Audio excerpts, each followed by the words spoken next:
Hello and welcome to Fire in the Belly. Today we have myself, Mighty Pete Launton, and we have Karen Newton. Good afternoon, Karen. Good afternoon, Pete. Great to be on here. Yeah, thank you for thank you for coming on. And listen, give us a bit of background. So, who are you and what do you do? Right, well, predominantly I'm an investor. So I have my own investments, but I actually teach investing. So I teach people what I call the four pillars of investing, which takes them through business, property, paper investments, and cash investments. Cool. And so what does that come under then? Have you a specific brand for that? Well, a lot of it comes under me, Mhm. but I also have a smaller brand which is called the 273 Club. Oh, brilliant. And the 273 Club is actually aimed at teaching people who have very little money to start investing and have almost zero knowledge. And we just take them through a route to increase their knowledge. And it's a hands-on. You have exercises to do every month, and as you do the exercises, that will build up the wealth that you have. Brilliant. Okay. And do you have a superpower, Karen? Well, what do I say my superpower is? People tell me I'm really good at taking complicated topics and breaking them down into simple. Wow. Okay. That is quite a superpower if you can do that. What was it? I can never remember who said it. I was going to send you a long letter, or I was going to send you a short letter, but I sent you a long one instead. So I have no simplicity. idea. It's But it's one of the things I sort of learned. I studied quality management, and one of the things I did was I've taken a lot of companies who needed to be certified for ISO 9001, and I created their modules for them, their instruction manuals. So you have to be able to break things down simply so that everybody can understand it, and there's a path that you take people through for a job or whatever the process is that they're doing. And I apply the same principles to teaching finance. okay. So it's coming across there straight away that you're quite process and structured. Am I? System orientated, yeah. Well, okay. Cool. So take us right back then. Where are you from originally? Where were you born? Family, etc.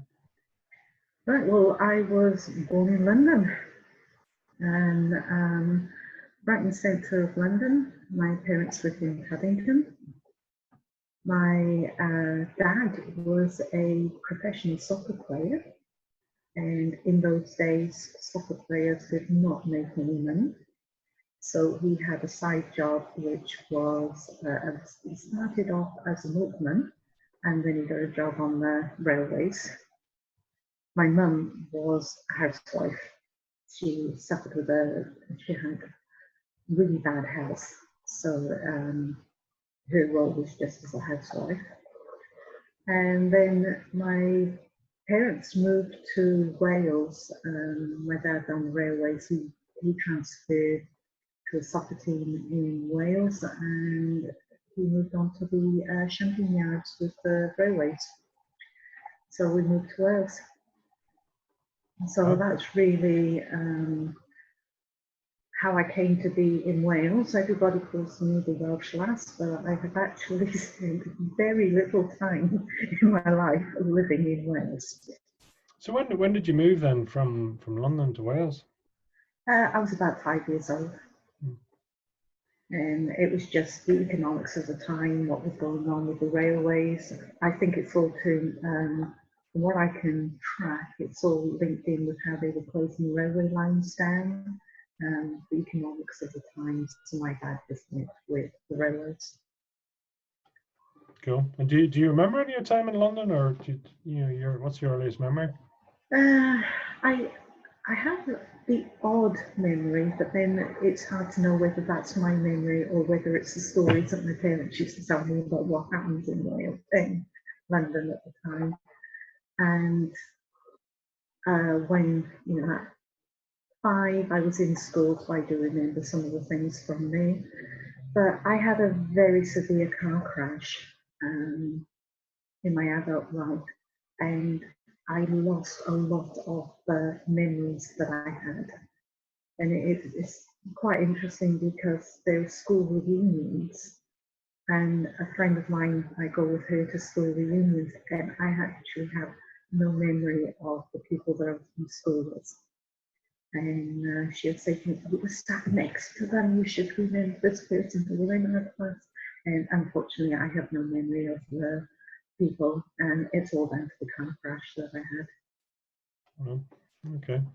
Sorry, take me back. So your mother, what did you say was your mother's background?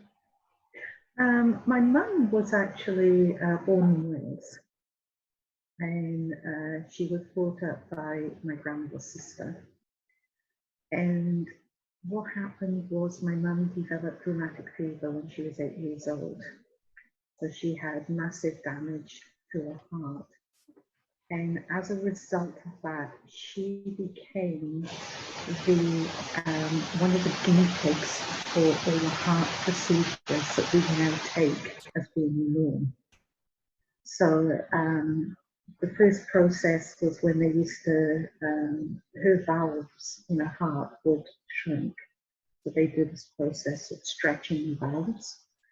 And then they did replacement valves. So she had, first of all, the pig valve when that came out. She had a mechanical valve when that came out. And then with the damage that was done around the heart, she had bypass surgery a couple of times. So she was one of the guinea pigs for all these types of surgeries that we now take as a normal surgery. You go into hospital, you're in for a few days, and you're back out again. With my mum, she would be in hospital for 10, 11 months of the year, because as a guinea pig, they needed to make sure they could get everything absolutely perfect before they would do the surgery. And then there'd be all the monitoring and everything, because they had no benchmark to actually say, you can go in, you can do this, and you can come back out again. Wow. So when did that go on? Was that, what age were you at the time? Or? Well, God, I'm giving you my new book here. Telling you everything into my new book. Well, actually, with my mum, I went into foster care when I was 4 years old. And I had a brother who was 1, and we spent quite a long time. That's the first memory I sort of had of my mum being sick and being in hospital. So we were in foster care for about 11 months. And then she came out, she was pretty good, and she had a few good years, and she went back in again. And at that time, I also had a younger sister that was born. And I just said to my mum, I don't want to go into foster care. I mean, the family we were with were really lovely. I stayed friendly with them until the family died, mother died. But it wasn't home. And to me, I wanted my brother and sister not to actually remember or have that experience of not being in the family home. So I just nagged my mum for months, saying, "We're not going into foster care and staying home and looking after them." And I was 10 years old at the time. And I went through. So I sort of feel that I brought my brother and sister up, if you know. I'm trying to work out. So your sister was 1 year younger and your brother was 5 years younger? My brother, who was, because my brother died a few years ago, my brother was 3 years younger than me, and my sister 7 years younger than me. Okay.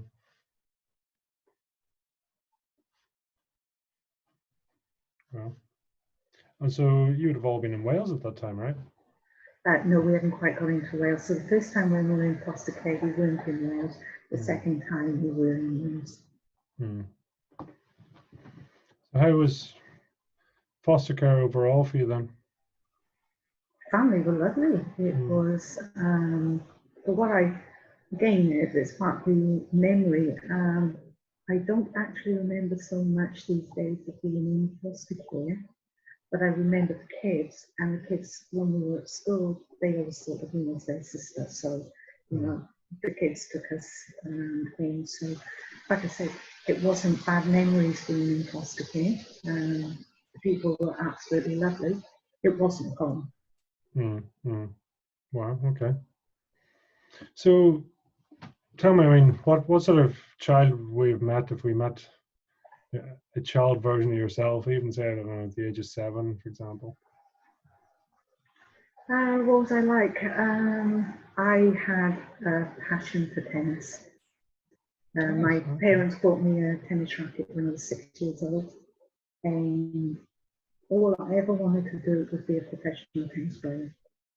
And so when I had the time, I was out. I was practicing, I was playing tennis. Absolutely loved it. I actually liked it, even at that age. I loved the mindset of the game, because I could set strokes, plays up in advance, and I'd have to work myself and work my opponent so that I got the result and I could win the point. So yeah, there's quite a lot of mindset in the tennis. But I was not, being small, I didn't have the power. And I did struggle. I played competitively and I struggled. And Bjorn Borg was actually my hero. He was my first hero, and I had the opportunity to meet him. And he, after Wimbledon in those days, I joined a tennis club, and the Wimbledon players used to come down to Newport after Wimbledon had finished. And that's where I got a chance to meet Bjorn Borg. And I said to him, you're skinny, everybody's bulked up, and I'm little, so how do you sort of control the game and get the power? And he taught me to restring my racket in a specific way. And that just altered my game to a whole new level. It was just phenomenal. So I played competitive tennis then.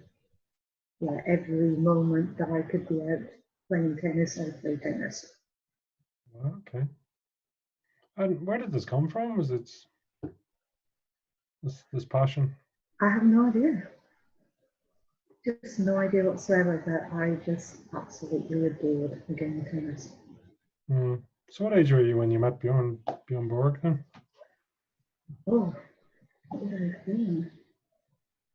I would have been just in my early teens, about 12 or 13, something like that. Maybe even younger than that, because like I said, I went on and I played competitive tennis, and I was unbeaten. I just had when I played, when I first played before I met him, because I was short, I couldn't serve with power, I couldn't hit the lobs, and I didn't have the strength in the volleys. And my game was let the ball bounce, and like when I served, it was hit the ball as hard as you can, pray like hell that they don't return it on the other side, which never ever worked. And when it came to a lob, I just used to let the ball bounce and just scramble as much as I could to get to the ball. And it worked, because I was against opponents who were young kids, and they were just playing. To me, they didn't have the drive that I had for tennis. And then when I met Borg, the way he taught me to string the racket, I taught my coach how to string the racket. That just meant that strength was in the racket. I just had to make sure I pointed it in the right direction and that I got the timing right, and the power was in the racket, in having the equipment right. He told me I could lose loads of strings in matches, so that's when I got to the stage of having to carry bundles of rackets onto the court with me, which in those days you didn't see people do that, and I'd have big bag of like about 10 rackets. So went with me to a tennis court and I went through the 10 rackets. But I won the games. And it was just, yeah, that was absolutely phenomenal. I'm curious, in my non-existent tennis career, I don't think I've ever broken a string or anything else, and to go through that is quite something. It's Yeah. And if you go back to Paul's career, he went through loads and loads of rackets. He would be forever breaking strings when he was playing games. But it was a technique that worked with those types of rackets at the time. awesome. That's like almost like your earliest mentor, your earliest coach, He really. was, yeah. And that's what I talk about in my, I'm going to mention my book, in my new Please book. do.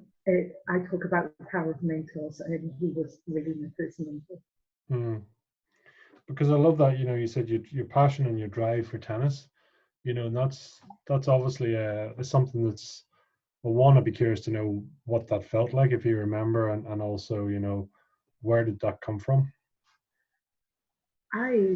Like I said, I have no idea. I've never really thought about where that came from. I liked the mindset of the game because I could plan a game out and I could move my opponent to create the strokes that I needed, where I could get it in a stroke, a win point on it. So I guess the mindset of it was quite phenomenal at the time. But where I got that passion from, I don't know, because, when my parents bought me a tennis racket for my birthday, I'd never played tennis up until then. We didn't have a television, so I'd never seen tennis played. And it was just something that I found that I had. Probably the way to describe it is I had control of the game because I could use the racket, I could get the ball to do whatever I wanted with that racket. The spin I could get on it, the way I could make the ball move through the air, it was just, control, I guess. And maybe it's because so much had been out of my control up until then as my own self. Maybe it was something that I finally was able to control something that was happening. Well, that's the only thing I can sort of think of on the spot now when you ask me that question, because I've never really thought about it. No, because exactly. I mean, you took the words out of my mouth. It's sort of, excuse the pun, but what was tennis doing to serve you, and what were you looking for in it? Do you remember? No, I love the competition. I'm a person who I've played a few sports. I prefer the training to the competition, and I'm somebody who will go and train, and I've always loved the training side of it. Competition, it was just one of those things I was really good at. That would sort of almost the system and the process side of your brain, obviously, that the training that would come into understanding that you love almost the journey, not so much what happens when you turn the machine on. It's how you build the machine and the process, right? The whole system, yeah. And I am very much a systemized person. Yeah. Okay. So take us through that. I mean, how was school for you? School, I wasn't clever in school. I failed the 11 plus, which meant I didn't go to grammar school. I went to secondary school. I consider myself fortunate that the first year I went to secondary school was when they brought out comprehensive school, so I was still able to do O levels. School, nothing special. The only thing that's really sticks in my mind with school was my mum, because I did cross-country running. I said to you I did sport. Tennis was the one I really loved. I played in a soccer team, a girls' soccer team, and I did cross-country running. And the school believed that girls should be little ladies, and I wasn't one of them. and come cross country, because that was not something that girls should actually do. And so I trained with the stadium, the local stadium, and I'd qualified to actually run for Wales. And what they wanted me to do was enter a schools competition, which would guarantee my place. So although I qualified through the stadium, they needed me to have a school to put me forward for this position. And the school would not let me, the school would not let me do that. And sorry, I've just got an interruption a minute. So what happened was the rugby player Terry Cobner, I don't know if you go back to the 70s, he was one of the Welsh internationals and he was my sports teacher. And what Terry said was, the school doesn't support girls going in this competition. So I remember my mum coming down, and my mum was really short. She was just 5 foot. It was 3/4 of an inch, and that was really important to her, about 3/4 of an inch. And she was there, head back, looking up at him, saying, "You don't tell my daughter she can't do something." And he backed down and he said, "Right, we will let her go." And when it came to actually going on the coach to the event, they wouldn't let me go on the coach. So I didn't get to compete at the schools level. And I remember my mum coming back down and the vision of her again was that really having to go at him because girls were not allowed to compete. That was tough. I still qualified. The stadium let me through the stadium and still qualified for the competition. So you know, I came in third eventually in it, and that was my first medal that I'd ever won, or been handed, if you like.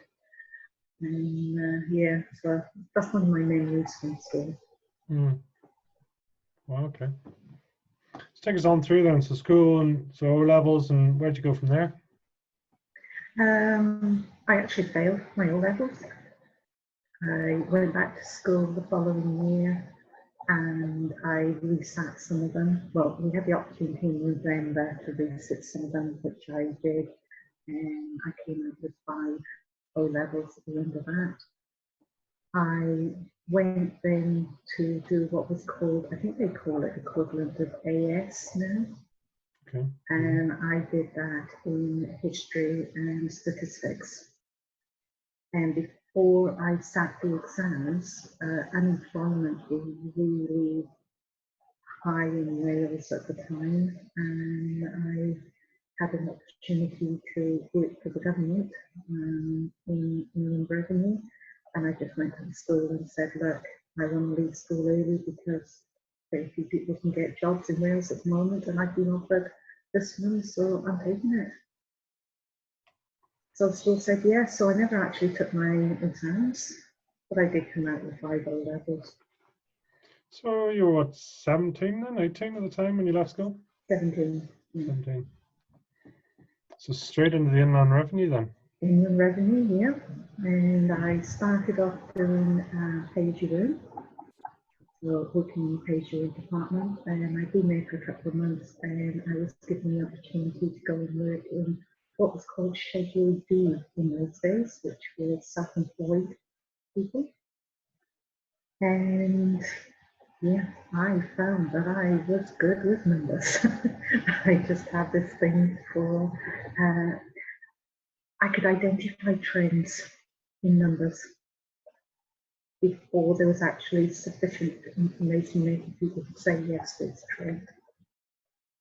And so I just would go through accounts and I'd say, look at this. I remember things, this person's got a trend of doing this in the accounts, and then somebody would go and investigate it and they find out that I was right on what I was saying about the trend. So yeah, it was quite interesting. So did it work? This would have been early 80s. No, 1977, I started work. Okay. So computers. No, Okay, it so was you're all on mine. inland revenue. You're loving your numbers, but you're on the typewriters and paper and Yeah, hard carbon, numbers. handwriting the carbon copies. Yeah, it was really interesting. So no computers in those days, just all handwritten. You calculated things out. You did all manual. Hmm. Wow. Okay, so you're spotting these trends and you're seeing it. Was it always in numbers or was it patterns? Was it bigger than numbers? You know, the sort of the way it was laid out, or It's a combination of both, I think, because I'd see things in accounts, and that would sort of stand out to me as, why is someone doing that? Why are they trying to put that through their accounts? I didn't quite understand something. And then you go and have a look at the accounts they filed the year before, and you go through that and you think, no, something's a bit wrong here. And you could go back and look at another one, and then I'd go to my boss and say, look, this just seems a bit strange to me, and you know, perhaps it's time to have a look at this and take it a little bit further and investigate it a bit more. I'm So in sure. those days, what we had was inspector of taxes and collector of taxes. And I worked in the inspector, so we were analysing everything and preparing everything. Well, so from 17 now you're working your way through this, and under this inland revenue became HMRC, right?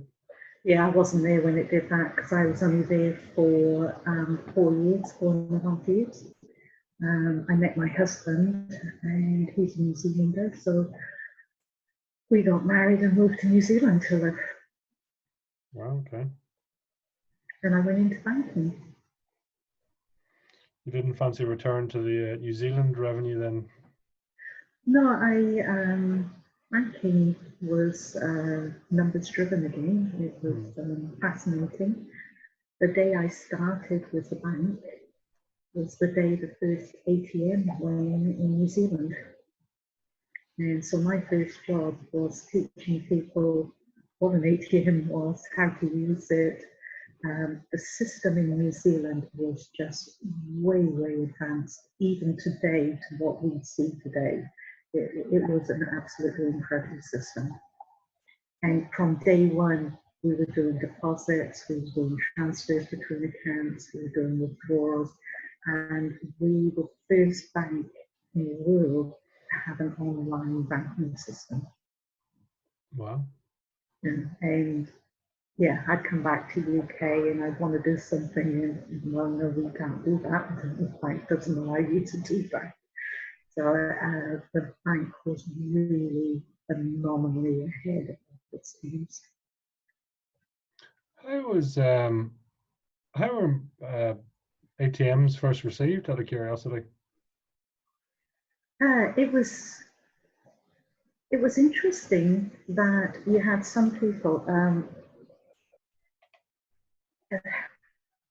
mentality of people was slightly different. We had clients in the bank who felt that when you put more money into the bank held it. They didn't even realize that banks hold very little money. And we used to have a client that came in once a month, and he had a big sum of money deposited with the bank, and he would actually withdraw every penny because he wanted to make sure that he had his money at the bank. And once we learned what he was doing, we'd have to make sure we had this cash in the bank. So there wasn't this trust, if you like, of online banking. It was a totally new concept to people. So when we started saying to them, and I know that these days I've got a wallet of cards for every bank account that I've got. We had one card that covered all your accounts. And what we did was there was a suffix on the end which said if you've got a check account, there's no one suffix. If you've got a savings account, it's no two suffix. And your accounts were numbered that way. And when you put your card in, it would ask you which suffix you wanted. So people gradually got to understand the concept of being able to access what they wanted, when they wanted, and having something up to date. And it was new to them. Now, New Zealand is a small population. It's now just under 5 million, but then we were around the 3 million population. And New Zealand was I call it the dumping ground for new technology. So anything that came out, we had VCRs before anybody else had them. We tested the markets before they went out to the general public. In '95, before most people had mobile phones, I had a mobile phone which was connected to a laptop that I could use anywhere in the country. It was quite advanced because it was a small population and we tested everything. Mm. So there was a bit of like the ATM was new, so people were keen to see what's this doing, and it wasn't unusual for them to be testing something. But there was also this thing, well, where is my money actually? Sure. Like I go back to that guy that used to come in and he had to take his money out every month to make sure we still had his money. So it was really, the banking world is just, yeah, absolutely phenomenal. I started for a bank which had only just got offices. It had started in a caravan on the street. It was a savings bank and people put their deposits in. And once we got so many deposits, there was enough money there to go and put an office in place and an ATM. So I came in just as that first ATM went in. So the bank was really young. Mm. Wow. So what section or whereabouts in the bank were you? Well, I started off, like I said, I was in the branch and I was working with people, teaching them that. And then I moved into accounting and I transferred into head office and I started off in accounting. And my very first job in accounting was the checks. They have a code across the bottom. Mm-hmm. And to actually be processed between interbank, you had to encode the amount onto the check. And so my first job was encoding, just had to go through and put the amount of the checks into a machine, which put that magnetic coding across the bottom so that it could then go and be read in another machine that ensured the money was dispersed between the different banks. So that was my first role. And then what happened was, as the IT department started to build, they moved back to IT. I went into the IT department, and my job then was starting to move mortgages onto computer system. So I had to start working with mortgages and learning how the computerized systems worked and getting them on with clients, if you like, and for the bank to be able to monitor and control the mortgages that it had. Because prior to that, all mortgages were done manually. From there, I went out into a branch again. I transferred out into the branch because I was getting levels of promotion within the bank. And I went out as a teller. I transferred to head teller. I got moved to supervisor, so I moved around different banks. There were grades for supervisors, so I moved up through the grades with promotions. So I covered just about everything that operated within retail banking. And when I one of the things that I really enjoyed, if you like, was I became a bit of a troubleshooter for the bank. And basically the auditors would go into the bank, if a bank, into a branch, if the branch wasn't performing to the goals and the targets that were set for each branch, if there were anomalies coming up in the audits, I was the person that went in and I had to look at what was happening within the branch, systems that they had, and how to amend the systems so that the anomalies didn't keep occurring. And then I was transferred again then, and I went back into head office, managing high-level mortgages. So I had mortgages which didn't fit onto the computer system, and I had to come up with a way of manipulating the system so that the branch could understand the mortgage and the client had a way of paying the mortgage. So I went back to then doing the things like balloon payments, which we can do now.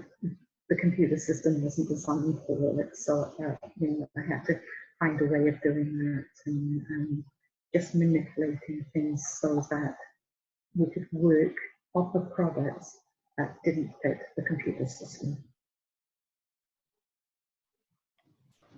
Well, that's quite, it's interesting you sort of almost yo-yo between retail banking and, the sort of back office, the IT facilities, the auditing process, the systems, the processes, etc., and then back out to retail and things. So it's quite an interesting systems. I was systemized.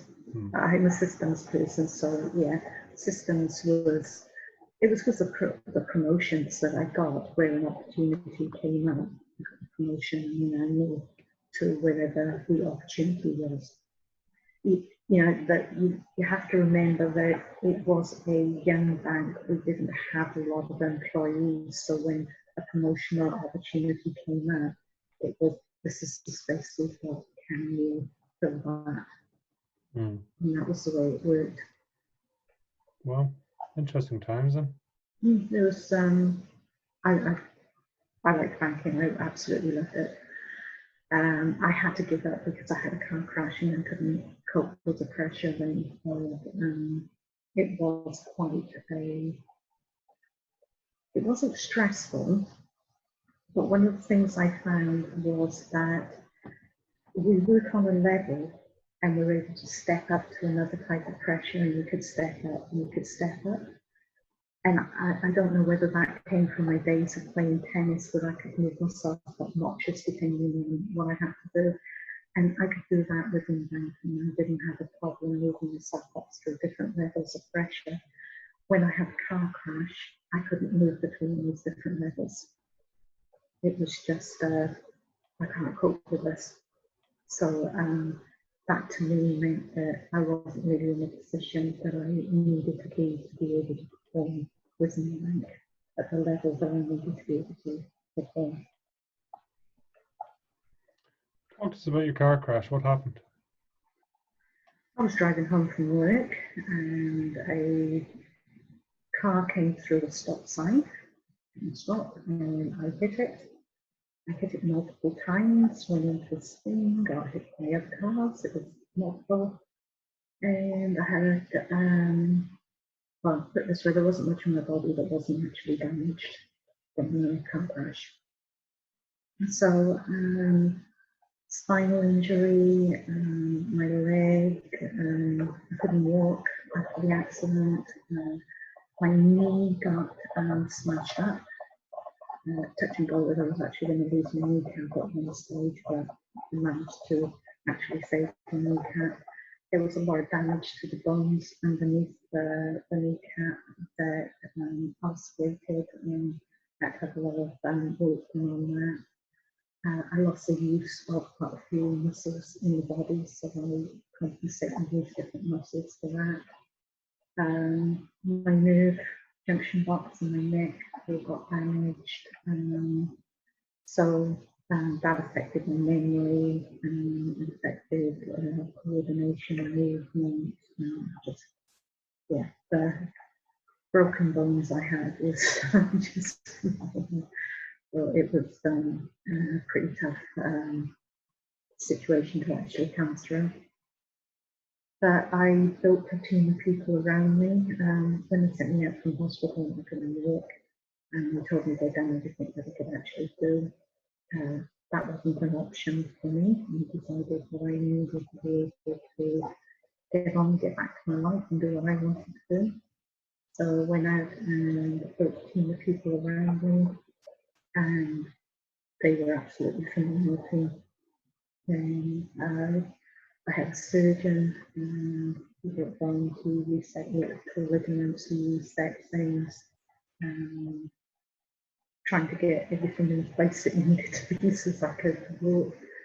There was a physio, and she had the job of working with me to rebuild muscles, because I had enormous muscle wastage on that. Alan was a Falcon Crest practitioner, so he basically retrained my brain to use different muscles within my body so I could control movement of my arm, to be able to control movement within my legs. And then my husband, he had dual roles because the surgeon said that he needed to see me and treat me like 3 or 4 times a day, which wasn't possible. So he taught my husband how to do certain things during the day. My husband had different ways he had to treat me, and then the next day he'd be back at the surgeon's, and then he would teach my husband that you need to do this and this during the day. So yeah, my husband became basically one of my therapists. Plus, he felt I needed to be able to exercise, and I couldn't.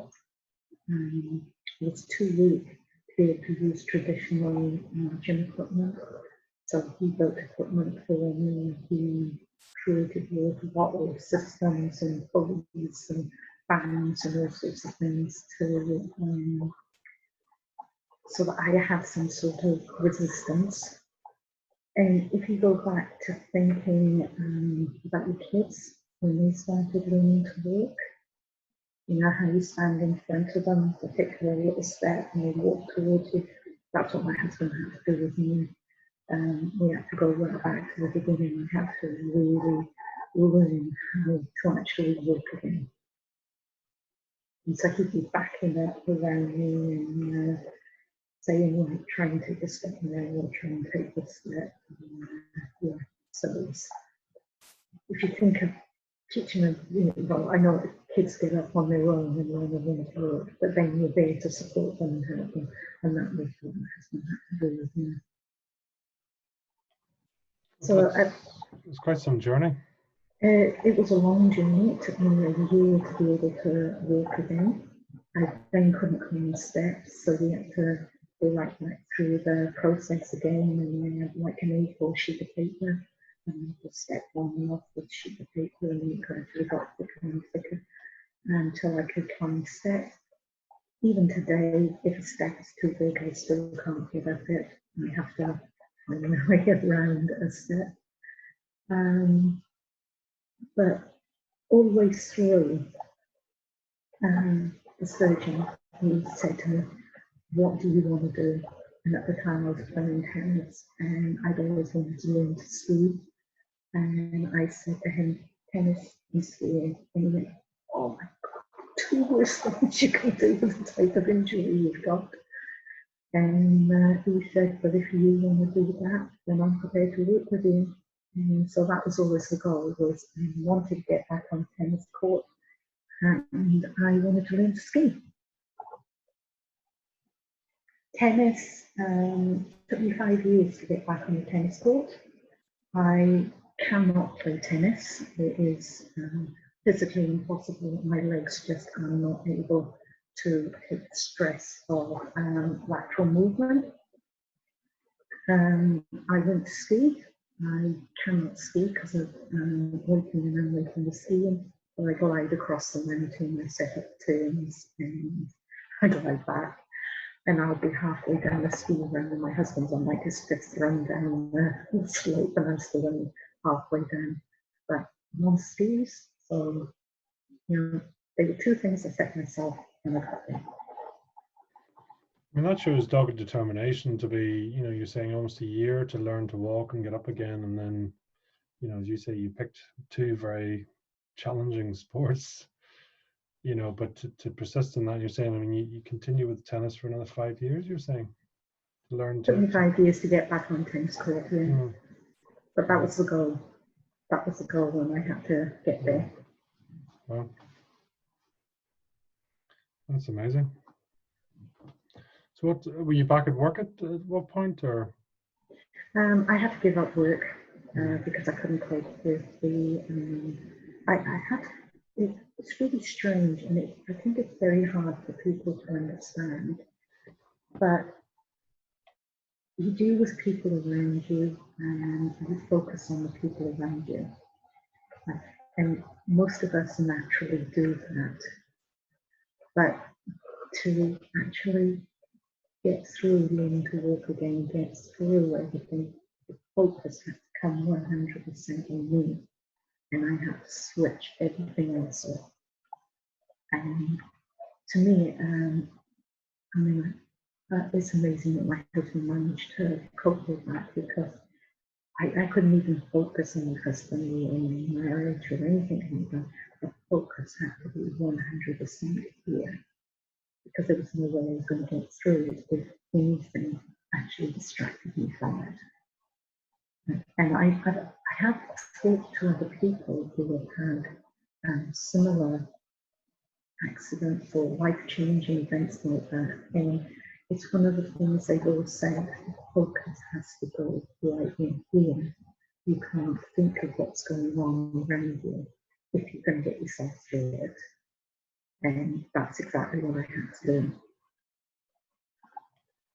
How did you feel about the accident? Well, more annoyed than anything. I've never been the victim of the accident. It's something that happened. It's something I had to deal with, and I was never there saying, "Why did this happen to me? Why have I got to deal with that?" Those questions never entered my mind before. It was something that was there. I had to focus on. I had to deal with it. I was just really annoyed that that person went through the steps and hit the roadway and caused so much damage, and actually walked away from the accident without any injury whatsoever. So that was an anger, if you like. Not anger, an annoyance that was there. But like I said, the focus had to go right in here, and so you didn't have time to think about what was happening outside. The focus was 100% in here. Well, that's understandable. I mean, such an event to literally change your life. Yeah. So I ended up having to give up banking. I gave up my job. I had to learn how to make money, and basically what I'm teaching now is what I learned on how to make money when I was going through that process. It's interesting, even to go back almost, and you're saying with tennis, obviously you love the control of the game, and yet through this accident, through something that's outside of your control, you're now going into a situation out of control again, where you have to train and learn to get back to it again. Yeah, but I was in control. I was in control as to how I reacted to it. Okay, yeah. I was in control of putting that team around me and the focus and making sure that I did what I needed to do. So that's why I think I never went through that on me, because I took control of the situation and I did what I needed to do to be able to get through it. And interestingly, I mean, how was the mindset? I mean, you're obviously saying you seem to be quite strong in terms of your focus and control and sort of making that choice? You know, how was your mindset through that time? When I went to, my mindset was that I was annoyed when I was told I couldn't do any more for them. When I went to my GP, and my GP said, look, we'll send you to a psychiatrist to help you cope with this. And I'm thinking, well, no, I don't need to go to a psychiatrist. I actually went because I thought, well, if that's what he thinks I need, doctor should know. I went to the psychiatrist, and the first question he said to me is, why are you here? And I said, because I'm going to go back and tell my doctor that I need support. I don't need to be told to accept it. I need support so that I can move on. And at the end of the session, he talked to me and he said, would you be willing to come back for a second session? And I said, well, if you think I need a second session, I'll be back for a second session. And so he came back. I went back and he said, my brother-in-law is a surgeon. And he said, I've talked about your case with him, and I would like for you to go and see him. Are you willing to go and see him? And I said, yes, I'm willing to do whatever it takes. I've got to want to work with him. He said, right, he's in the next room waiting to see you now. And I went in the room, saw him, I had a consultation with him, and I was in for surgery the next day. So to me, things happen. I've always been someone that believes that fate looks after me. So when I was sent to the psychiatrist, I accepted. I was sent there. He put me in contact with a surgeon. The surgeon was the person who became the person that helped me work again. So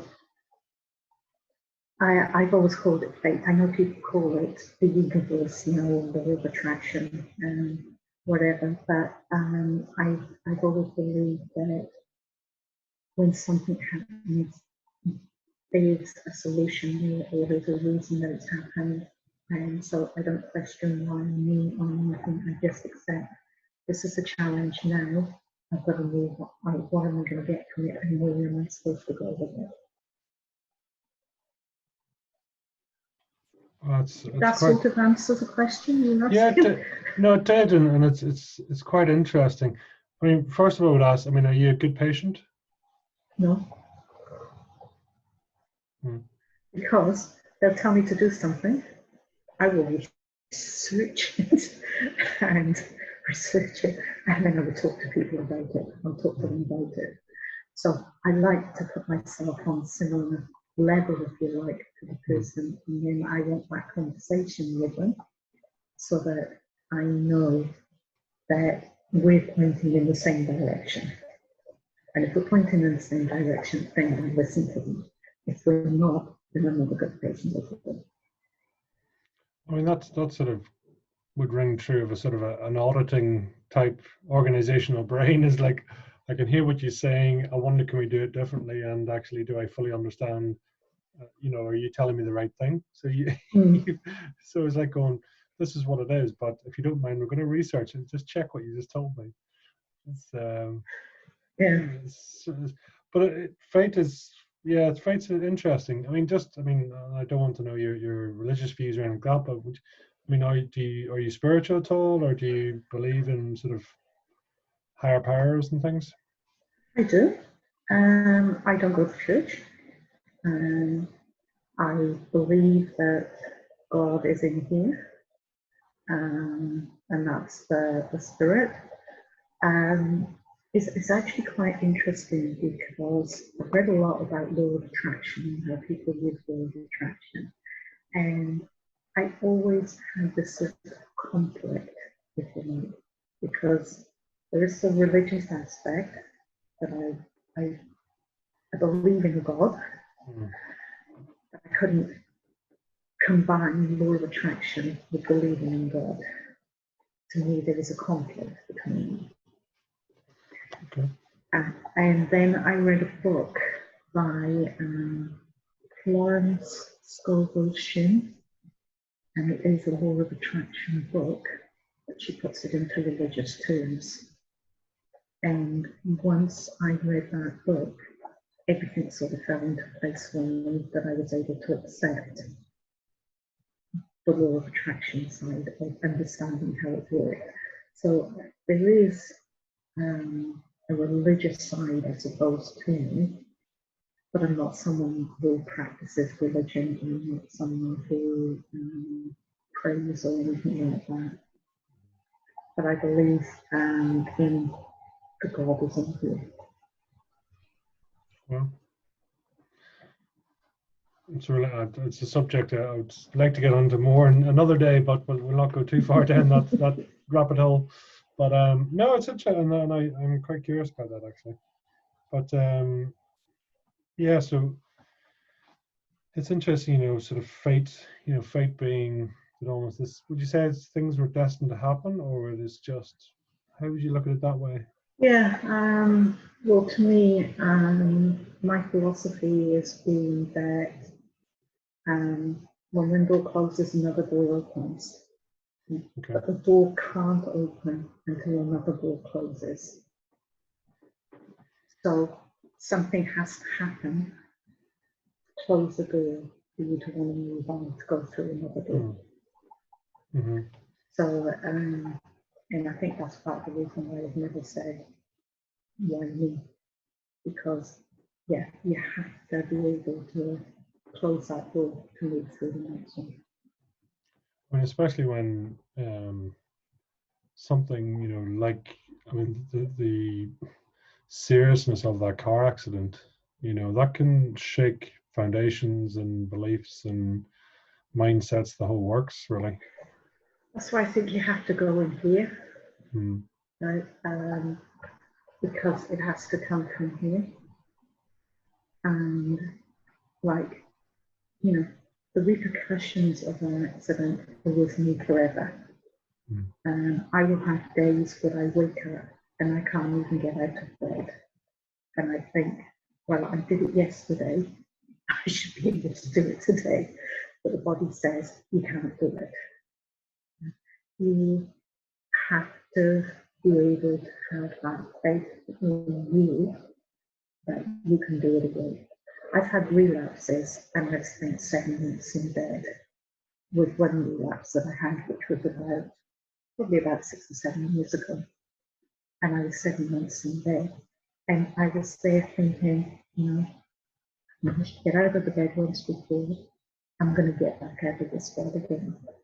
What do I need to do to make sure that I'm going to get out of this bed? But I don't believe that you can have this, why me, why did this happen to me, why you have to deal with stuff, you have to process it, you gotta move on. And so when something happens, it's what do I need to do to move on? And that's where the focus is. Otherwise, if I was thinking, oh, why did this happen to me? Why me? Why am I why can't I get out of bed now this morning? Why can't I do this? I'd probably never ever get out of bed. I'd still be there trying to ask myself, why am I sitting there? So the focus always has to be, what do I need to do to move on? So trying to get in as well, obviously the impact on your husband as well, that's it's quite a changing your professional career, changing your life, changing your physical aspect, and obviously your husband. So quite a very significant event, obviously. He's very much a logical, lateral sort of thinker. And he's very much a person as well who thinks the same way. This has happened. What do we need to do? How do we move on? I remember when we were studying quality management, and I don't know if you've been to on training courses or on webinars, or not webinars, but been to seminars, when they do a thing that's called an icebreaker, and they give you a problem to actually solve. Right. I don't know if you've heard that. So it's a way of getting you to connect with the people people you don't know who are in your seminar or in the training course. And it's called an icebreaker. And what they do is they generally set you a problem that you need to try and work through and to solve. And there was this one problem. You're on a golf course and you hit a ball and it goes inside a brown paper bag that is right in front of the hole. Now you have one shot to win the game. If you move the ball out of the bag, you've lost the game. What are you actually going to do? And so we were in groups going through, trying to think of all these different scenarios and ways we could get the ball out and actually win. And my husband wasn't contributing to it at all. And I said to him, "You've got a solution." And he said, "Yeah." I said, "Are you going to share it?" He said, "No." He said, "I haven't got a process for it. I've just got the answer." So we were going through all these different scenarios, and he was sat there and he was like, "Doesn't work, won't work." It was getting quite frustrating actually to get to that won't work. And at the end of it, they said, "Right, has anybody got a solution?" And nobody had a solution. And I said to Ron, "You've got it, haven't you?" And he said, "Yeah, I have." So in the room, there's about 50 of us in the room. He had the solution, but he had the solution instantly because of the way his mind actually works. And so, yeah, he's got this totally different way of looking at things and problem solving. But he doesn't seem to go through a process, he seems to have the answers just like that. Well, two things. One, you're going to tell us how you get the ball out of the bag now. What do you know? No, I don't. You don't. You actually burn the bag. Ah, okay. Okay. By burning the bag, it's not there, and you can play straight on. There you go. Good to know. Second Totally thing is different way of thinking. So whenever, as we've gone through the accident, he also was focused on what we need to do to get you moving. So there was never any, he would always with me in that journey. Well, just and I was curious about your sort of thinking process. Would you say would you be quite visual? You know, so you talked about, you know, almost thinking through the problems and very much that sort of almost treating, you know, looking at your higher power where you come in and think about it. You know, are you, whilst an organized person, do you visualize? Well, if I said no, I always used to say I don't visualize, but I do. I just don't realize that I've actually visualized it, because I think everybody visualizes. You know, so whatever you talk about, whatever you see, you've got that vision in your mind. Sure. So I do, yeah, for me, I would have, yeah, the goal was I was going to be on the ski. I was going to ski, I was going to be in the tennis court, so yeah, I would have visualized it. So if you had to solve a problem or something else, I mean, what's, you know, what would you do? Basically, you look at what the problem is.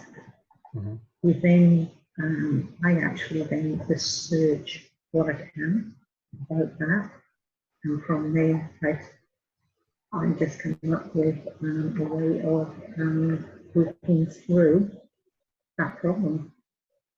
I've never actually had to define a process. The mind just does it, and but I know I do a lot of research.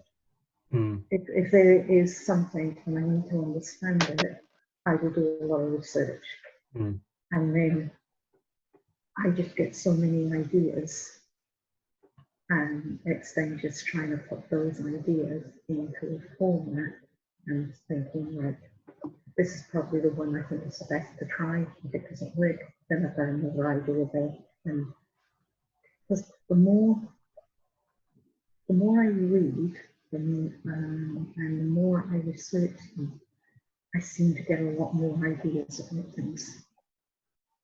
And so I see lots and lots of opportunities whenever I'm researching anything. My mind just seems to switch into, wow, what opportunities I can find in this. Mm. Where is your sort of, well, I was curious there, you know, in terms of why I was sort of asking is, you know, some people, when they've got a particular challenge, some people go on a walk, some people, you know, it sounds like you sort of immerse yourself in research and reading. Yeah.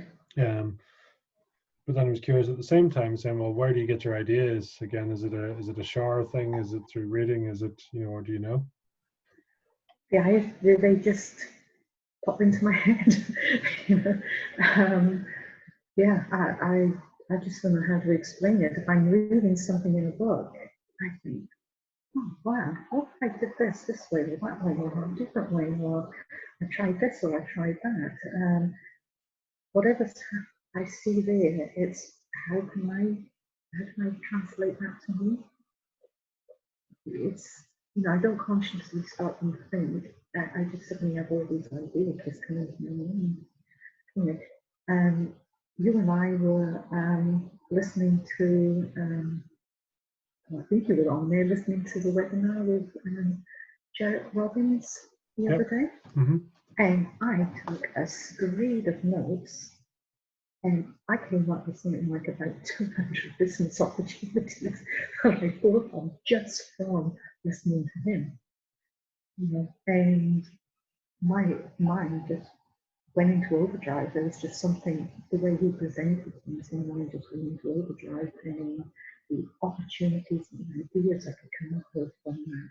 So yeah, it's just feeding off somebody else, but it was just, I don't know, I'm just coming up with lots of opportunities and lots of ideas. And if someone says to me, you know, with some of the training groups, someone says, you know, I tried to do this, and suddenly I've got 10 different ways to try and do that. Just the way my brain works. I can't say anything about that. It's just the way it works. Well, that's great. I mean, that's the point, I suppose, of a mastermind or accountability group. Sometimes being around, inspiring people, or, you know, talking out the ideas. Some people isolate, and some people need to go in a dark room. Some people go on a walk. It's whatever works for you. I was just curious to know about the process. To take us, so I'm conscious you did leave Australia at some point. New Zealand. Yeah, New Zealand, I left New Zealand. Mm-hmm. We set up our own business, and we met Robert Kiyosaki. Got hold of his book, met Robert Kiyosaki, and we decided that New Zealand didn't have the opportunities that we wanted. And so we moved to Australia. But we were only there for a very short time when my mum died, and we came back to the UK. And I lost 6 members of my family in 8 months. And what we did was we saw the opportunities that were there to do what we'd moved to Australia to do. So we just stayed in the UK, and we just started acting on those opportunities that we saw. I mean, well, there's 2 aspects. So what business was that in, and also, I mean, right. So one of the things was when we moved back to the UK, I needed to get a job. My husband was on a visitor's visa, so he wasn't willing to work, and we needed some income coming in. So I got a job with a company. I've been to lots of interviews, and I got the feeling that they felt I was overqualified for the jobs. So I saw this job that I thought I can actually do that blindfolded. I went in there, I didn't give them any background about me at all, and I was determined I wasn't leaving until I had that job. And luckily I got offered the job. And it was just an administration job, but it gave us money and it kept allowed us to move on. My husband did all the research on the property market in the UK. I worked for the company.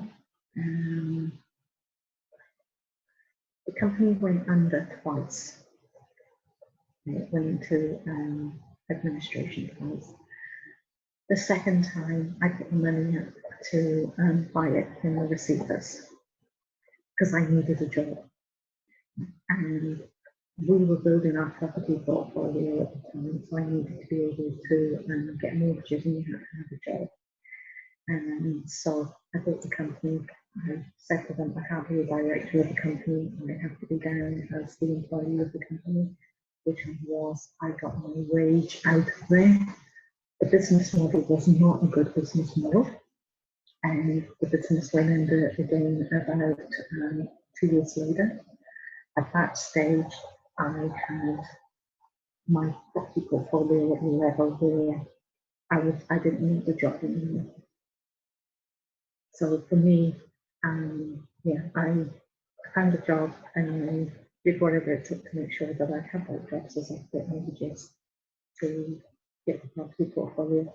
My husband got a job as a security guard with Curry's because we needed a joint income to qualify for the mortgage. Once we had enough properties, he went into an engineering company before we got the number of properties, so he was on a higher wage. Because we had more properties, we needed more income coming in to qualify. So we did that. But when I lost my job, he wasn't working anymore because he was full-time on properties. And we were then able to survive off the income that was coming off the properties. Obviously property is a big thing for you as well, and it's great that I it was do able to do properties. that. I do shares. Absolutely love shares. I was fascinated with shares from 1985, and I have always had shares, so I absolutely love shares. Business. I did network marketing. I had 2 network marketing businesses while we were getting the money together for property. Because when we started in the property, there was no buy-to-let mortgages. So you had to have the income coming in.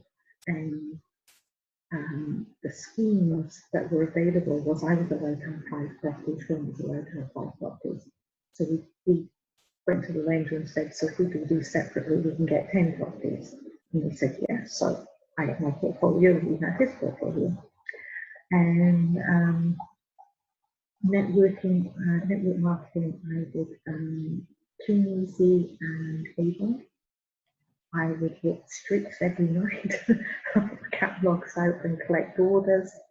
We'd be walking over to the town centre to go around all the estate agents and see what was moving in the windows and what's happening in the property market. We'd walk back and on the journey over or back, whatever it was, I'd be putting catalogs out, taking orders and delivering orders. And all the money actually went into shares. And as we were building the shares up, we arrived in the UK as the UK was just starting to come out of the recession. So we got in right at the bottom when I talk about investment cycles, we got in right at the bottom of an investment cycle. So the share market was very low, the property market was low, and we were able to ride that curve of it going up. This was 92, was it? 2000. Oh, the 2000, right? Okay. Yeah, it was the late 1990s that Britain was coming out of Britain has a recession every 10 years.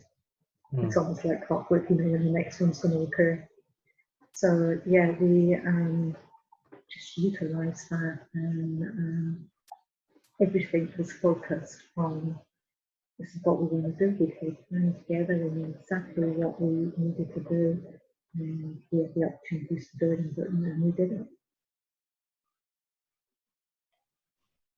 It's interesting. I mean, almost very quickly there. Well, I know time's comparative, but you've Clean Easy, Avon, shares, property, and jobs as well. So there's lots going on there, multiple streams, which I know is obviously something you're very keen on and teach about. But that's almost, is that intuition or is that off the result of talking to Robert and things? Well, with Robert Kiyosaki, he talks about business and property. That's his key, the two key things that he lives on. And we'd had a chat with him, so the property came in as a route. I'd studied and I had plans to do things. I didn't actually have a path. And after talking to him, I saw the path that I could take. But when I sat down and I decided that I was going to become an entrepreneur, I wrote a plan to do it. And I wrote a plan that said I was going to build businesses, I was going to have property, I was going to have a share portfolio, and I was going to invest in gold and silver. And that was the plan. And I set myself a time to do it. And so, when I'm set on something, that's what I do. And so I did whatever it took to get there. The network marketing businesses, we moved and they couldn't find us. So those two businesses actually fell down. Couriers couldn't get there, couldn't find us. They go up and down the street and I'd say, I'm actually out in the street, I'm a crazy woman waiting in the middle of the road, and the couriers couldn't find us. And it basically killed both my businesses because I was relying on stock being delivered and I wasn't able to deliver it. So I ended up having to close both of those down. And that shares, yeah. And Ron is really good at picking very low value shares and valued shares. He sees that very cleverly. I haven't worked out how he does it, but he'll say to me, I have my process of looking at criteria for shares and that's how I invest. And he'll come up to me and he'll say, I've been thinking about this one. Do you think you can put some money on it? And I put it in, and I haven't seen him lose any money in shares yet, so he's pretty good at it. His logical mind, I think, is where he sees things. So between the two of us, we built share portfolio up. Every time we had enough money to put into property, we closed everything down, got moved into property. Focus was to get the property there. And bullion, through the Rich Dad Poor Dad, Robert Kiyosaki, Rich Dad Poor Dad, he had advisors. And Mike Maloney was one of the advisors, and I found that I thought very similar to him on the way of gold and silver, so sort of followed a lot of what he did and what he says. So it's just get out there and do what you need to do. I love it. So just trying to work. So when did you arrive back in the UK then? 2000. 2000, right? Okay. So we just had the .com. Well, so the .com's kicking in. Millennium bug didn't really happen.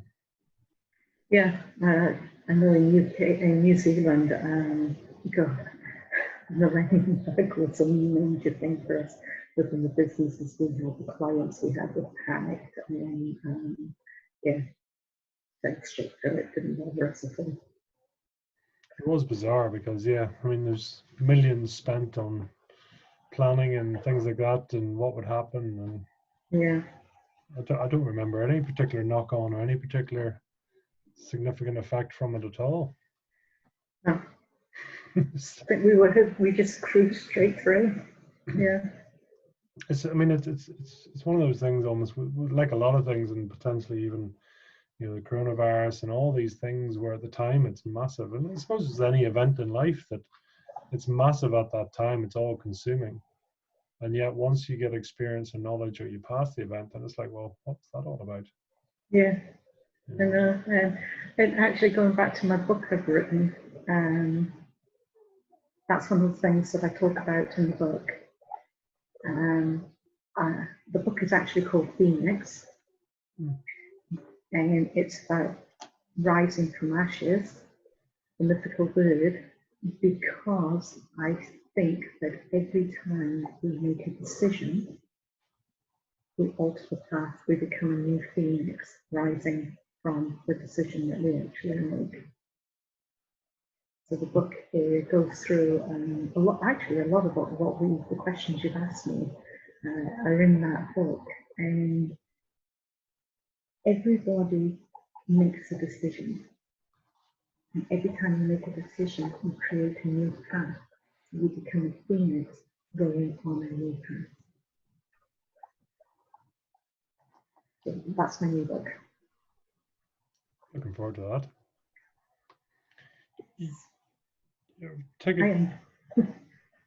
I'm looking forward to getting it out there at the moment. I've been working on it for a little while, so yeah, it's just about 99% there. Well, take us through, because I mean, you've how many books now? 20. Wow. 20, 21? Yeah, I think this is the 21st. How? Where did that all start? Well, my dad was, one of his hobbies was writing. He wrote screenplays. And basically, I used to type everything for him, because we didn't have computers or anything. I used to type everything up. So I think I got from him the love of books that I had. And then when I went into doing quality management and helping companies get their ISO, I was writing the quality management manuals. I'd process them and do that. And then it just sort of evolved from there, and people would say, how do you actually do this? And I thought, well, you know what? I can actually write a book about this. And I just wrote the book. And when we were doing the property, people would say to me, how are you doing this property? So like I said, there's no buy-to-let mortgages, so there's nothing like that. So I wrote a book about it. I then went on to write a course about it and sold the whole course. And then people would say, how do you invest in shares? So I wrote a book about investing in shares. And it was just every time someone asked me a question, I thought, write a book. That an answer to it. It's a great way to do it. And when did you start this then? You said? Back in 2003, I wrote my first book. Wow, okay. Was Amazon about then? No. Did Amazon come out then? No. Amazon was, well, self-publishing was after that, because I wrote the book, I had to get the book published, and that's when I thought, I don't like this idea of having to spend money to publish a book. I read a lot about how to self-publish books, and I thought, no, I don't actually like this. So I actually started off, I got myself a machine, and a binding machine, and one of those machines for gluing books together. And I created my own books. And then I started selling them as a product. And then when CreateSpace came in, I moved the books onto the CreateSpace platform. And that was a godsend to me. Yeah, that was so easy then to get the books and the information out. But prior to that, I just created the book. I either as a binder or as a glued cover.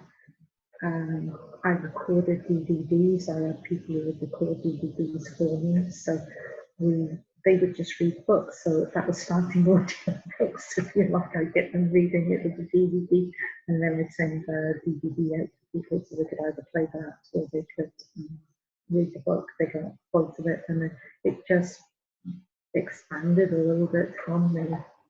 And now there's audiobooks, it's going to be starting to record them as audiobooks, getting that side of it working.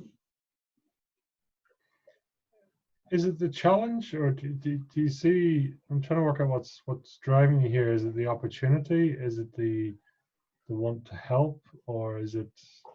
Do you know? No. If I see an opportunity, I've got to act on it. Yeah, I go through different things, and then when I always go back to that business plan I put together after making ready for something. I wanted royalties. Books were going to be my royalties. I wanted income from my property, I wanted income from business, and gold, silver, bullion, and my shares. Okay. So everything I look at, does it fit back to that? Because that was my original plan, and it worked. So if it fits within that model, then I do it. Sure. So when was that plan? Because I mean, the book wasn't that old then, was it? 1999, I put the plan together. Okay. So the book was only, or his book, which I called out, was only about 2 years or 3 years old. It was 95 or 96, I think, if I remember rightly. Yeah. Must be older then. Wow. Yeah. It's quite funny because we lived in New Zealand at the time, and Robert Kiyosaki came out, and I went to his presentation in Auckland, and managed to talk to him afterwards. And then I started ordering stuff, and just last month I had a conversation with Sharon Lecter, and she said to me, I was telling her about how I've been ordering this stuff, and she said, so you're the person who cost me all the money. She said, it cost us a fortune to send stuff out to New Zealand, and we only had 1 or 2 people that were buying it. So it made an impression on her after all these years. It was sort of a, yeah, thanks for that. It looks great on the slides. It's here, look how far the product's going, but it's costing a fortune to send it out to me. Yeah, to send it out. Oh well, it's opportunity, you know. Yeah. Reminds me, years ago we had an online store, and for some god unknown reason we started getting really popular in the Highlands and Islands of Scotland, only because we realized that we hadn't adjusted the shipping costs. It worked in our favor because we shipped a lot of product to these things, because everyone else penalized these particular zones because of, you know, the sort of high cost, but we had enough margin built in to do it. So yeah, for a little company in Ireland, we were doing very well in the Highlands and Islands of Scotland, weirdly, but there you go, a bit of a random. It's the way it goes. Yeah. That's amazing. I mean, you got control, but you've royalties going on, you've got shares going on, you've got property going on, you know, you've got, you know, gold and bullion, etc., going on as well. Though, so you've really, and I do love that. I mean, if you need the job, let's buy the company. I mean, that's shows entrepreneurial spirit all the way through there. You know? It's, to me, it's just doing. Once they had a plan and they proved that plan worked, I change it. You know, I have a big plan of where I want to go in the future, and what I'm doing works, so I just keep doing it. And that's what I was going to say. I mean, do you revise your plan? And you know, obviously we don't know the detail, but I mean, what does that look like? I do, because things change, the world changes, so it's not so much revising the plan, it's the action steps. Because I believe I came up with a model that works for me, and it's the action steps that need to be changed because things change. So technology makes things easier. You know, we're all online now, so now I've got to think about what I did manually now gets moved online, because, you know, so the action steps change, but the ultimate plan that I've got there, my master plan that I've put together, still stays. I don't know if that makes sense. It's just I think, I mean, and everyone's plan has to change, you know, in this particular thing, but that's... It's the master plan, because my master plan, I want to be a billionaire, because there's a lifestyle I want, and I have to be a billionaire to have that lifestyle. So when I put the original plan together in 1999, that was how I was going to become a billionaire. That plan still stands. The action steps I take to achieve components within that plan, because there's a lot of components within it. The action steps that I take change depending on what's happening. It's the only way I can sort of describe it. So the goal hasn't changed, but obviously the steps to get to that particular point, you know, adjustments. Yeah. Yeah. So tell me, I mean, I love that. These are the billionaire master plan, and give us, is this on one page? Is this a book? What does this look like? My plan, Mm. you talked before, do I visualize? Mm. There is a boat where I want. And the only way I can afford to run it is to be a billionaire. So that has to be the ultimate goal, is to get there, because that's the boat that I want. And everything I do, if you like, it's the formula that's going to get me there. Mm-hmm. That's what I've got, is a formula. And what I need to do is, as things change, the steps I take to make that formula work for me change. But ultimately, there's a formula that's going to get me there. Mm-hmm. And the other thing is, I'm continually learning, so I'm seeing different avenues and different ways to do things.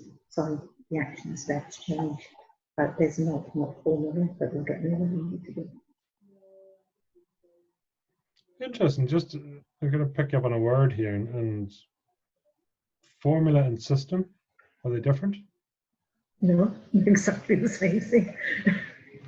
That's okay, because I mean, earlier you talked about a system and a structure and a process. Well, that's it. Yeah.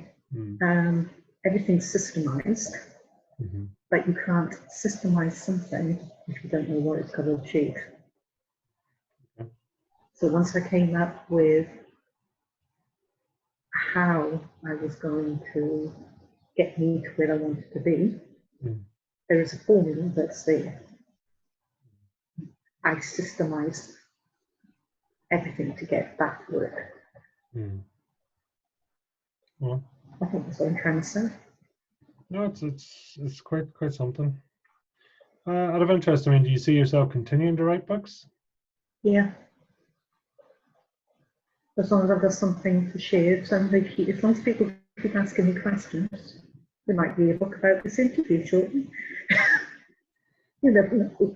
You know, as long as people keep asking me questions and people want to learn, or I see something that is a knowledge that can be broken down and made easier for people to understand. Because although I've got my dream to get to a billionaire, I also have this vision that there should not be poverty. I don't believe that poverty is man-made, and it doesn't need to be. And if people have the education, then there doesn't need to be poverty if they're learning, and if they can take a simple action step to change the loss in their life, there doesn't need to be poverty. And so, like with 273 Club, to me, the model that we put together in there is something that we can put out globally that anybody can actually use. And that can help eliminate poverty. I'm going to pick you up on this, because I mean, there is an irony here where billionaire, yacht, exclusion of poverty. There is, but everybody has a lifestyle. Everybody has something they want, and I believe everybody can achieve the lifestyle they want. It's having that path to show you how to get there. But when you talk about the yacht, someone has to build it, someone has to create the materials, someone has to engineer it, you have to have people working on it, there'll be people who maintain it. It's all creating jobs. And there are people out there who would probably love to work on something like that, yet don't know how to get there to do it.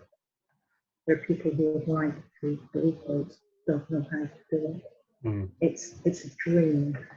And when I worked in the bank, I helped a lot of people get set up in business. And I never said it out loud to everybody, but I always saw it myself as a dream maker. because I was helping other people achieve their dreams and starting their own businesses, giving them the loans to be able to have what they wanted. And so that, to me, was a dream making.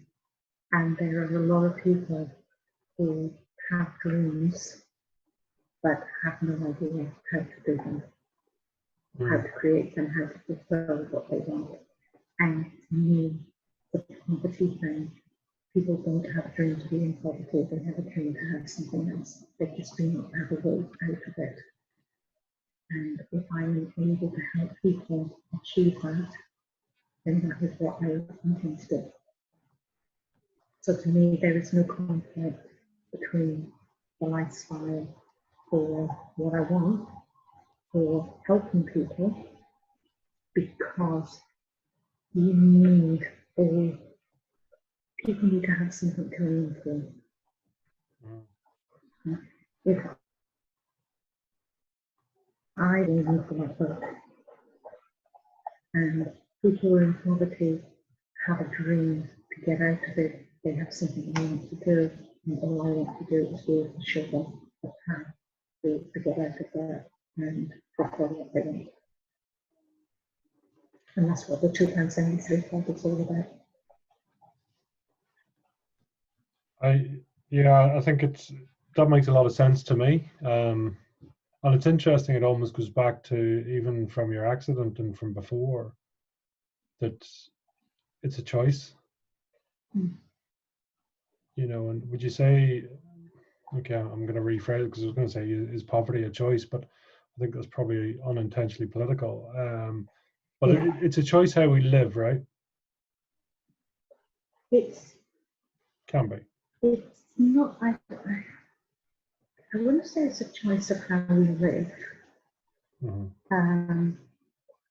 Because people do not know any different. So what they have is what they know. It's showing you how, but they're showing you there's something different out there and how you can get out of it.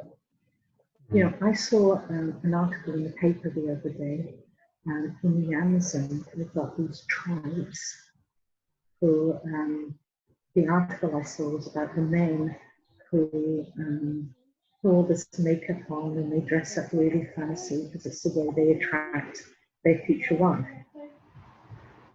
They don't have anything in the village. All they know is a type of lifestyle.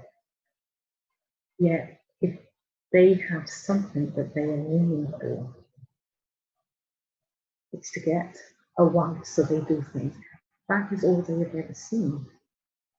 Now, if they thought, well, I don't know whether they do, but there may be someone in there who thinks, I don't want to get married. I want to go and see what's outside the Amazon forest. You know, they don't know anything different. And there are lots of people who are in poverty who know nothing different. And if they have a dream, it's because they've seen something or because they think there's something out there. And if you can fill that gap to help them create that dream at the same time, you can take them out of poverty. I remember years ago being approached by a company that was pouring water into African countries so that they had running water. And a friend of mine went along and helped lay the pipes so that there was fresh water. Nobody had ever taught them what fresh water was. They didn't know how to use it. 12 months later, he went back, all the pipes were dug up and they were cut into very fine rings, and they had them around their neck and hanging from the walls as decoration, because that was what they knew. So we can say we want to do something, but you've got to create that desire in somebody, and the only way to do that is to show them there's something different. That's an interesting point. I mean, What does fire in the belly mean to you?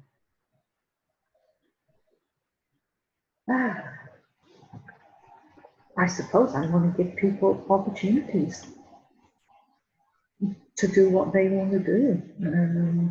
And if I can say, well, I've done this, and that means somebody wants to do something similar, they've learned something from what I've done, then I want to be able to give them the route to be able to do it.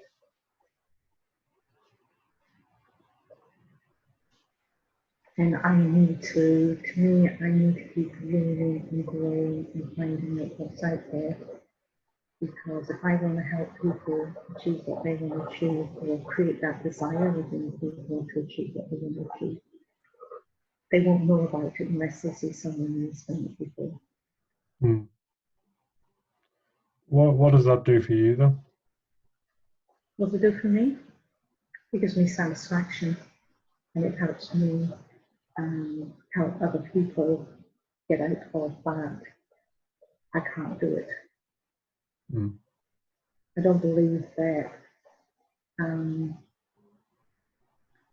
anybody can do anything they want.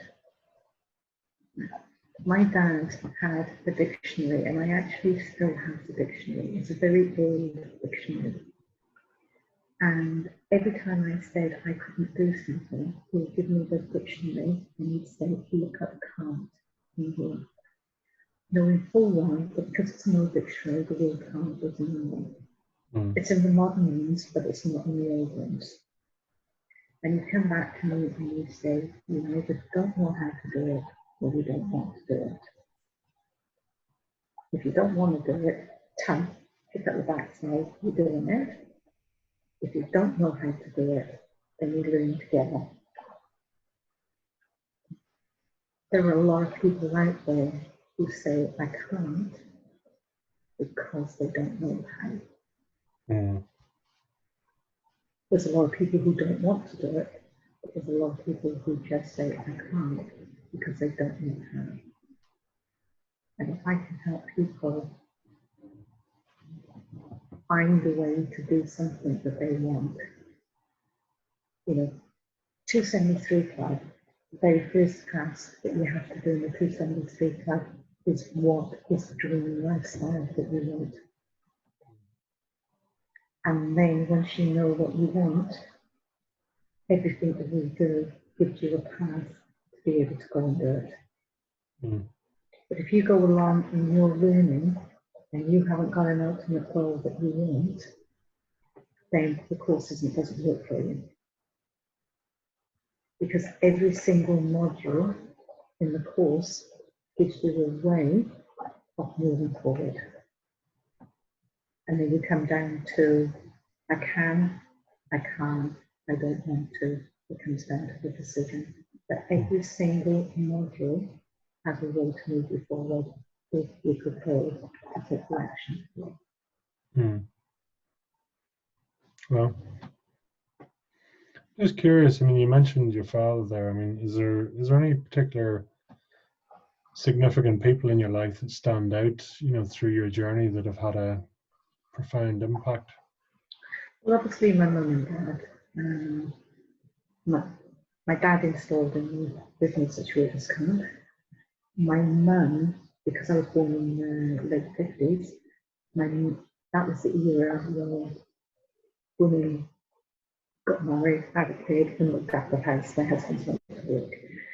My mum always said to me, you can do and do whatever you want. You decide what you want.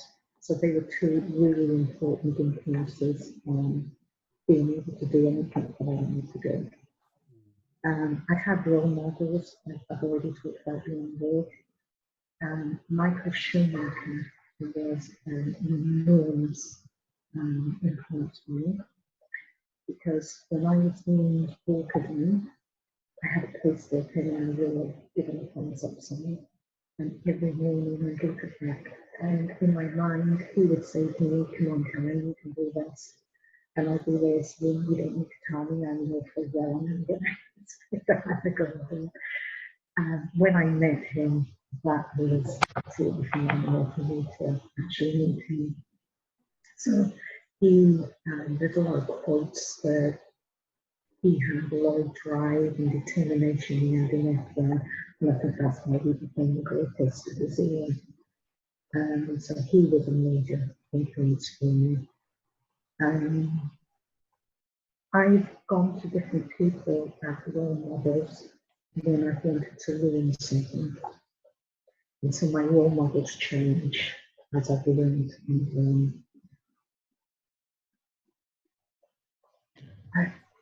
Tell me this. I mean, what is there any particular books and things that stand out for you that you would recommend for people? I read different books, and all of them are there for a different time.